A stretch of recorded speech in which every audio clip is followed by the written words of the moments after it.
Hello, it's Mr. Procopio again, and what we're going to learn about today is the difference between mass and weight.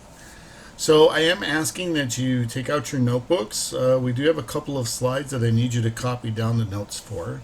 I'm going to explain to you what the difference is between mass and weight, and then hopefully apply that to some formulas so that we can solve more in-depth problems.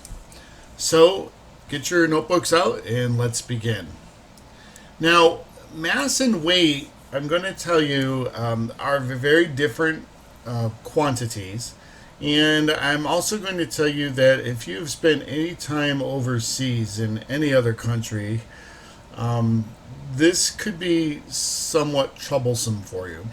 So I want to make sure I'm very clear as the difference between mass and weight. So to start with, mass is the amount of matter in an object. It just describes how much material an object has. I'm going to tell you that mass will not matter as far as where its location is. So if I took a 5 kilogram mass and brought it to the moon, it's still going to be 5 kilograms. The mass is not going to change. If I could bring it to any planet or any place in the universe, it's still going to be 5 kilograms. Weight, however, is not mass. Weight is the gravitational force exerted on an object. That means that it's dependent on the acceleration due to gravity.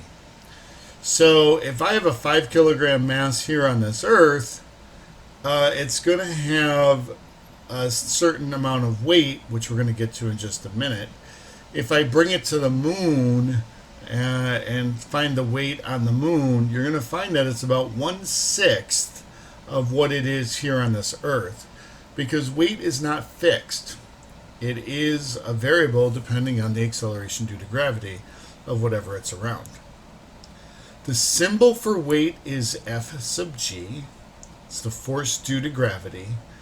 And it is found using Newton's second law and substituting Fg for F and G for A. And we have a relationship where G is equal to Fg over m, where Fg is weight, m is mass, and G is acceleration. So the unit for weight is called the Newton. Now, this is where, if you have spent any amount of time in another country, are going to struggle a little bit, and you need to make sure you clearly understand the difference between these two. Because if I went to any place in Europe, or pretty much the rest of the world that widely uses the metric system, you could go up to somebody and say, well, how much do you weigh? And they're going to give you some number, 70, 80, 100 kilograms as an answer. And that's actually incorrect, because weight really should be measured in newtons. And when they say 70 kilograms, what they're telling you is the mass. It's widely understood that it's used as a weight, but it really isn't. It's a misnomer. So in the English system, we don't have that problem, because if we said in English here in America how much you weigh, and you said like 100, 120 pounds, that is the correct unit for weight, because pounds is a force. But kilograms is not a force. Kilograms is a mass. Newtons. So if you go to Europe and you ask somebody how much they weigh, they really should be giving you an answer in newtons. But nobody does that, and it's a misnomer. Just as a side, and this is totally for free, if you ever wondered what the mass unit is in the English system, like I said, weight is measured in pounds. Mass is actually measured in this unit called a slug. And that's what we have here in the English system. Not too many countries left use the English system, but there still are a few that do. Eventually we'll all get switched over to the metric, and everybody will have just one system. Okay, so that's the difference between mass and weight. We are going to work with this relationship just a little bit, and I'm going to give you some practice tonight on it. But I want to move on to another type of force that goes along with weight, and that is called the normal force. So a normal force is a force pressing two surfaces together. Usually it's opposite the weight, but not always. So if I have a 30 Newton weight sitting on a table, and let's say it's a brick, my Fg is going to be negative 30 Newtons going down, but the reason why that brick doesn't go crashing through the table is because the table pushes up with an equal and opposite force of 30 Newtons to balance out the brick so it stays at rest. That balancing force that's pushing up is called a normal force. Now, it is really important that you put a star by this. It's not going to make much sense now why I'm making such a big deal about it, but it will in next week's lessons. A normal force is always perpendicular to the surface. So typically if you have a horizontal surface, the normal force is going to be going straight up. And we're going to be looking at some examples with that. Eventually we're going to get to some incline problems where the normal force is not going to be going straight up. It will still have to be perpendicular to the surface. So get this copied down, and then I'm ready to go ahead and do some example problems with you, looking at mass, weight, and normal force. You can pause the video if you need more time to copy. I'm going to move on to the next slide. I want you to copy down this diagram. I think it's important to understand what the difference is, or what a normal force is. So here I have a statue of Abraham Lincoln. Abraham Lincoln has a weight that's Fg going down. The reason why it doesn't go crashing through the table is because there's a normal force pushing back up. And this goes back to Newton's third law too, where it says for every force there's an equal and opposite force, but they're not acting on the same thing, or the same object, I should say. So please be aware of this, that if the table was unable to create a force equal and opposite to what was put on the table, let's say it was a massive weight or a car or a truck or a boulder, something like that, what's going to happen is the table is going to apply as much normal force as it can, but if it's too great, then the table is going to collapse and the object is going to accelerate to the ground. But if it's stationary, then we know that the normal force is equal and opposite to the force of gravity for a horizontal surface. So I just have a few examples to illustrate this, and then I want you guys to do some practice with it. And then I have a nice little worksheet for you to work on for homework. So get these copied down. And I'm going to go ahead to our example problems, I hope. Let's get rid of this. Okay. So you're going to need a calculator and write this right in your notes.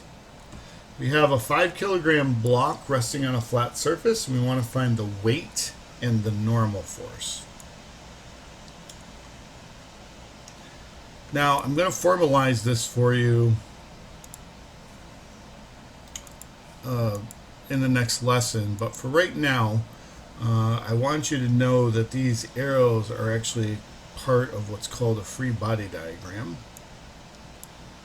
And we're going to need to have these as we get more and more forces acting on an object, as you're going to find out. It's going to be very, very helpful for you to have those. So what I have here is I have my very first weight normal force problem. And again, we have a 5 kilogram block. It's resting on a flat surface. Find the weight and the normal force. So the first thing I want to do is I want to get some of these forces labeled so we know what we're talking about. I'm going to make this a little bit smaller just because I can get it in the screen better. And let's see, I'm getting better with this pen, I hope. Okay, so we're really looking for first this FG business. Now, If we write down our givens and unknowns, which I'm hoping you're getting used to doing by now, what we have is mass of 5 kilograms. And then we have our unknown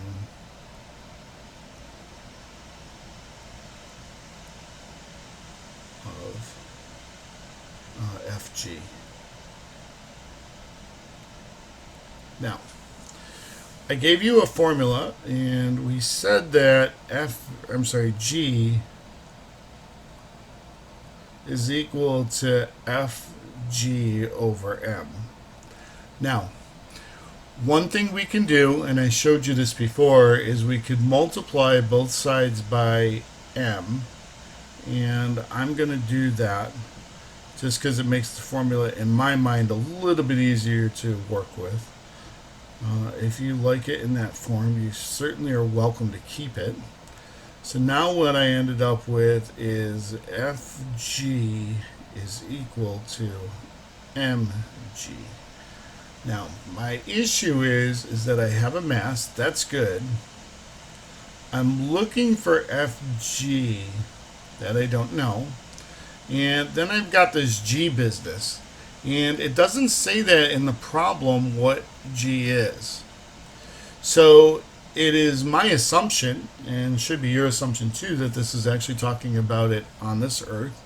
If it was talking about it on a different planet, then we would have to know a little bit more information. But assuming that this is on Earth, we are going to call G the acceleration due to gravity. Now that is found in the front of your reference table, and it's a fixed number or a constant, and it's 9.81 meters per second squared. So that's going to be G always, unless there's some special circumstance that states otherwise. So having said that, now I can go ahead and find my Fg is equal to 5 kilograms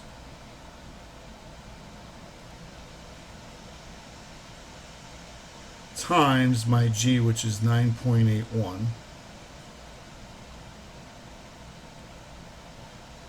meters per second squared. So just evaluating this by multiplying them out, we see Fg is going to be, what is that, 49.05. Let me get my calculator out just to make sure, but I believe it's 49.05. Let me just double check real quickly. 49.05. Okay, so I like doing mental math a lot. It's fun.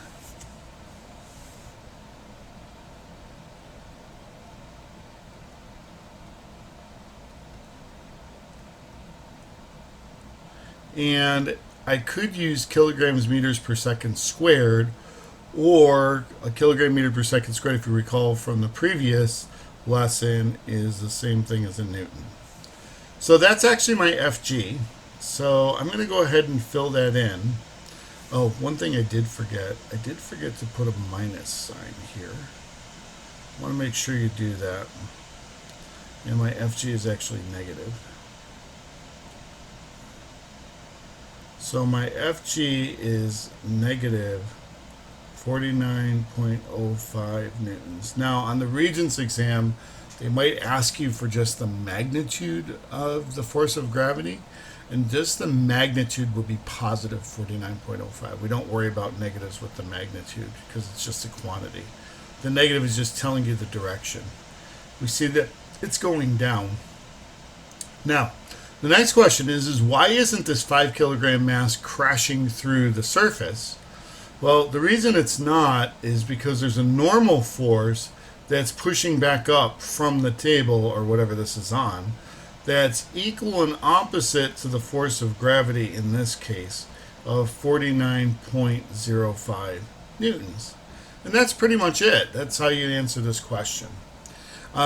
You're going to have to get used to doing this. I'm going to be moving a little bit faster through these, and you're going to become very proficient, especially when you start doing friction problems. It's really important to know how to get that normal force. So let's move on to the next example. Whoops, I did not mean to do that.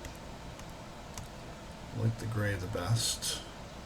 A 200 Newton block is resting on a flat surface. Find the mass and the normal force. Okay, so get that copied down. Again, the vectors are showing the direction of the forces. And we can actually write in here Fn and Fg.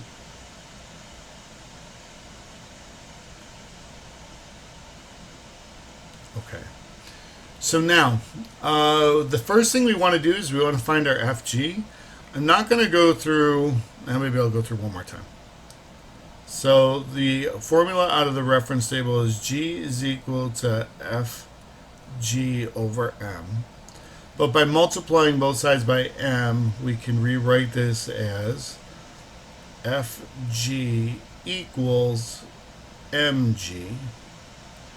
And then we're going to go ahead and do the equation. This is the substitution with units. So, oh, and I also forgot to do the givens. And this thing is a little bit different than the other one. I'm going to show you why. Just notice that.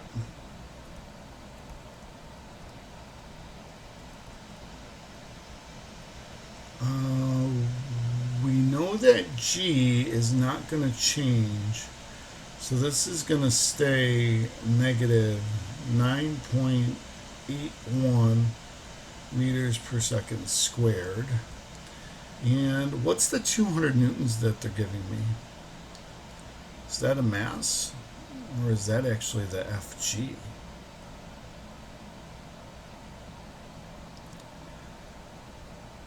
Kind of thinking that's the Fg because it's in newtons.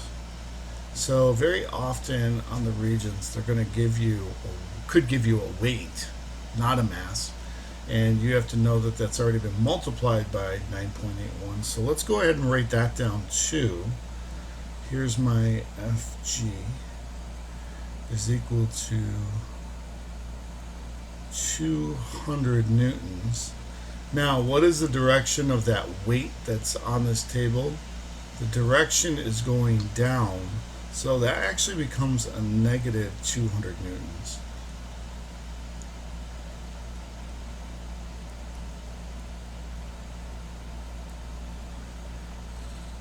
Okay, so we are looking for the mass.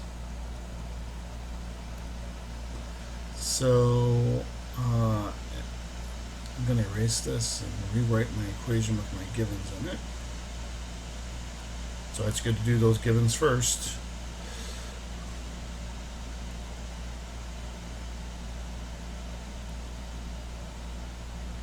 Okay. So the Fg we said is 200 newtons negative.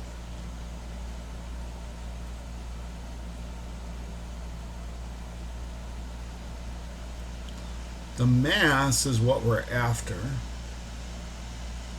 And then the G is negative 9.81 meters per second squared. Now, it's important to note these minus signs, and I'm going to show you why right now. If I had forgotten to put that 200 newtons as a negative, I'm going to end up with a negative mass, and physically that is impossible to do, to have a negative mass. I don't even know what that means, and nobody does. So when I divide by this negative 9.81 meters per second squared,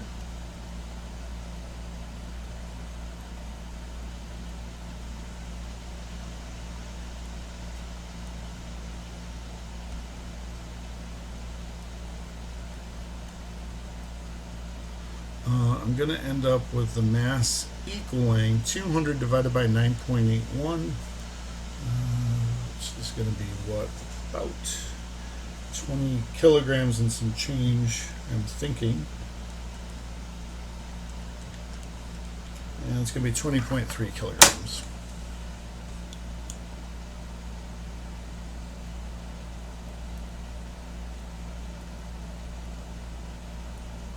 Now, let's see what the question was asking. I think we satisfied that part of it. We wanted to find the mass. Okay, I got that. Now it says the normal force. The normal force is easy. Because this brick is applying a 200 Newton force going down, the block or the surface has to exert that same force going up, otherwise it's going to be accelerating, so this is going to end up just being 200 newtons. And that's it. That's how you do these things. I just have one more example to go, and then I think you guys will be ready to try some on your own.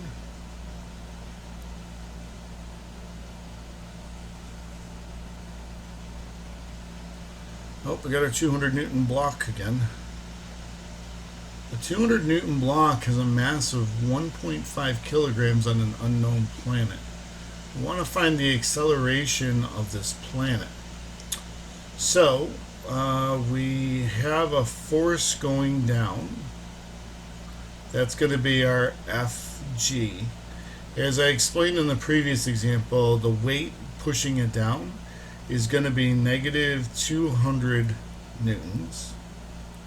Now there's an equal and opposite force going up, and that's showing that it's not accelerating, and that will be the normal force, and that's going to be positive 200 newtons. I don't know if that's helping us at all. It's really just looking for the acceleration on the planet, but I thought I would write those in anyways just for fun. So let's do the givens.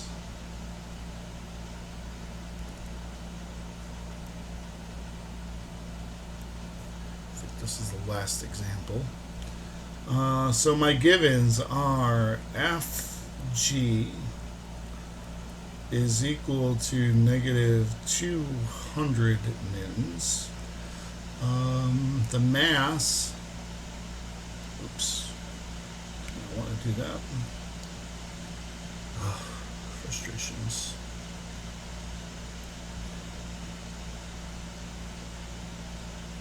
So the mass we said was 1.5 kilograms.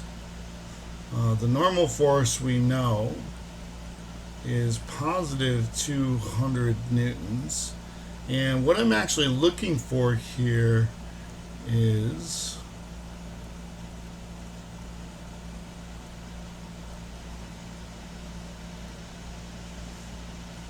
the acceleration, or my g.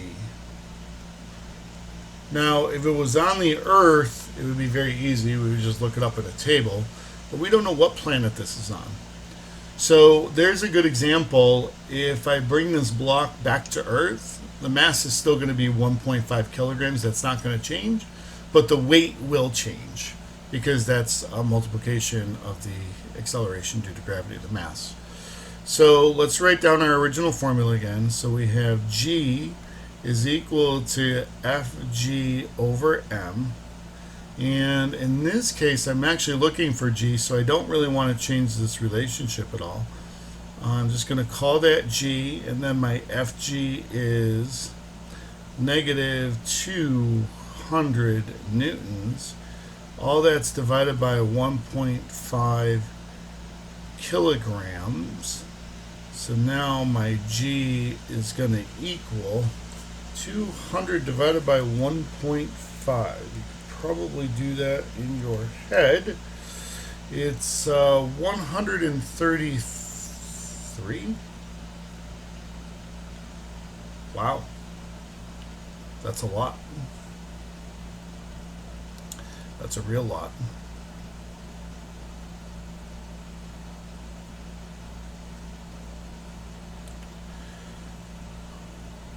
.3 meters per second squared.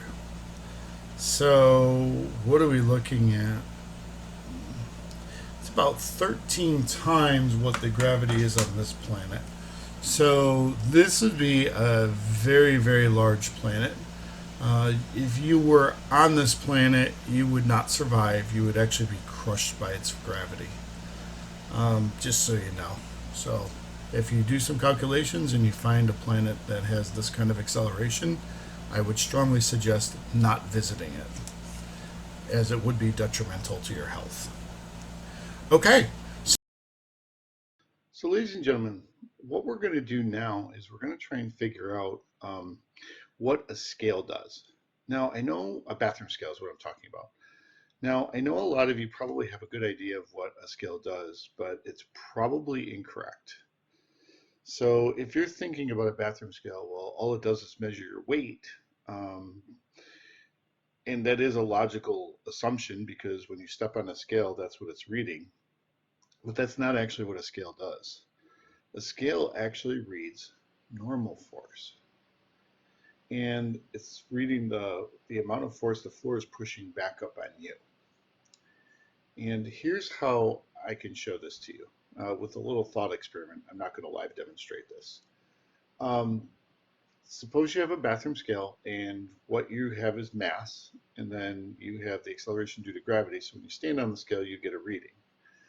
But what if we took that scale and went to the top of a really tall building and jumped off with a scale in hand? And then as we're falling down, we put the scale underneath our feet. Would the scale actually read your weight? The answer is because both objects are falling at the same rate, the scale would actually read 0, or maybe slightly more than 0 because of the air molecules pushing against it, but it certainly wouldn't read your weight. Does that mean you have no weight? No, that's not true at all. You still have mass and we still have gravity.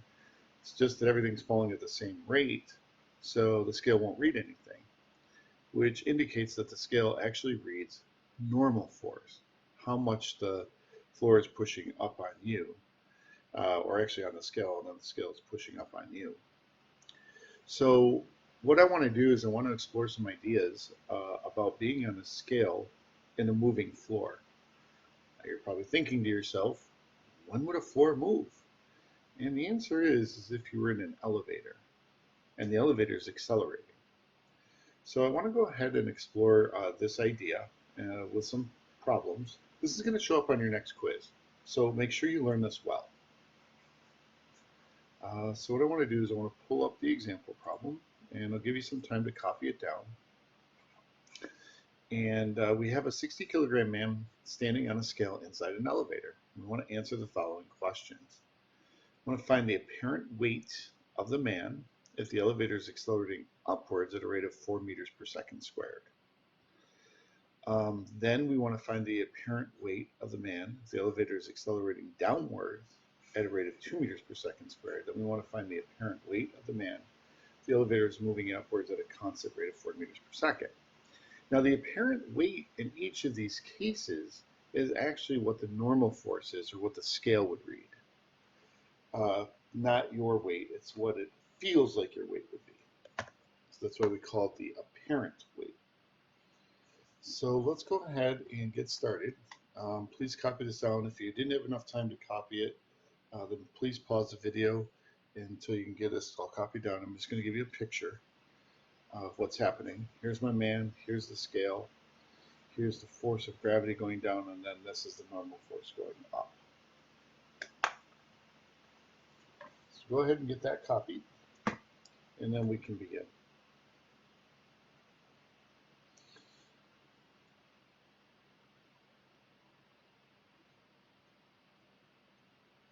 Okay, so now my first case, I really want to find the force of gravity, and Fg is equal to mg. So we have Fg is equal to, we said it was 60 kilograms.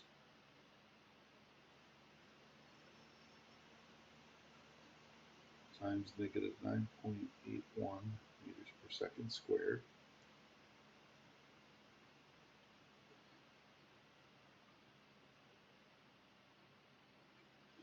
If you're wondering how I did that so fast, this is actually my third take doing this because I had microphone issues and the sound was not coming out. If this doesn't work, then I give up. All right, so now that we've got the weight, we can go ahead and try and solve for A. Find the apparent weight of the man if the elevator is accelerating upwards at a rate of 4 meters per second squared. So let's go ahead and solve for A.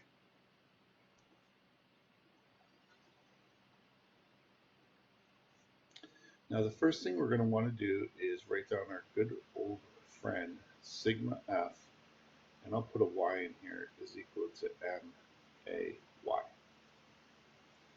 And my forces in the y direction are going to be just Fg plus Fn, and the Fn is what the scale reads, please remember that, is equal to ma. Now, the Fg is negative 588.6 newtons plus Fn, scale reading, is equal to our 60 kilogram man times the acceleration. In this case, the elevator is accelerating upwards at a rate of 4 meters per second squared. So that's a pretty significant acceleration right there. So now we just do negative 588.6 newtons plus Fn is equal to positive 240 newtons. And then the last step is to just add 588 to both sides. 588.6 to both sides.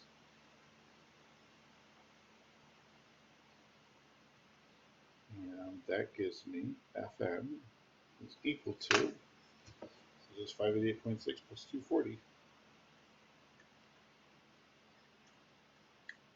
is 828.6 newtons.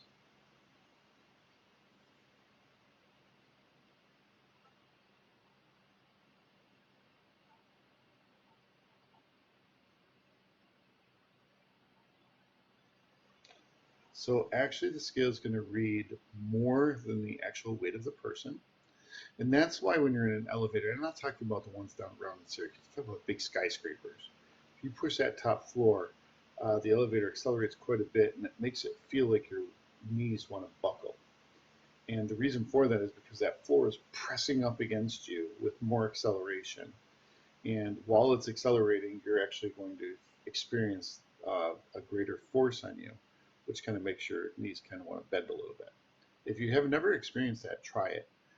Don't think the elevators at Destiny would do that. I don't think the acceleration's enough, but you can try. Other than that, if you go to a big city with skyscrapers, check it out. It's kind of cool. So now in B, we want to do the same thing, only now we're going to put in a new acceleration. So again, we're going to start off with sigma f is equal to may. I still have Fg plus Fn, I'm going to keep saying this is what the scale reads, is equal to ma. I have negative 588.6 newtons plus Fn is equal to 60 kilograms times A. And now let's see what the A is. I think it's 2 meters per second squared. Yeah, down 2 meters per second squared, so it's going to be negative.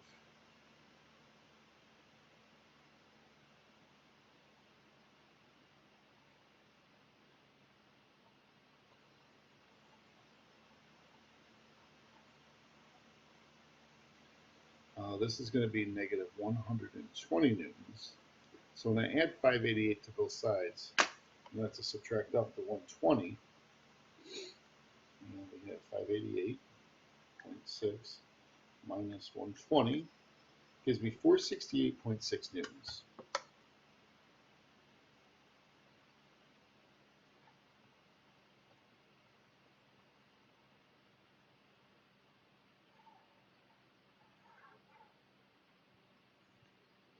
And so we see that the actual apparent weight, or what the scale reads, is going to be less than the actual weight of the person. And that's why when you accelerate down on an elevator, it kind of feels like your stomach kind of goes up into your throat a little bit, get that queasy feeling.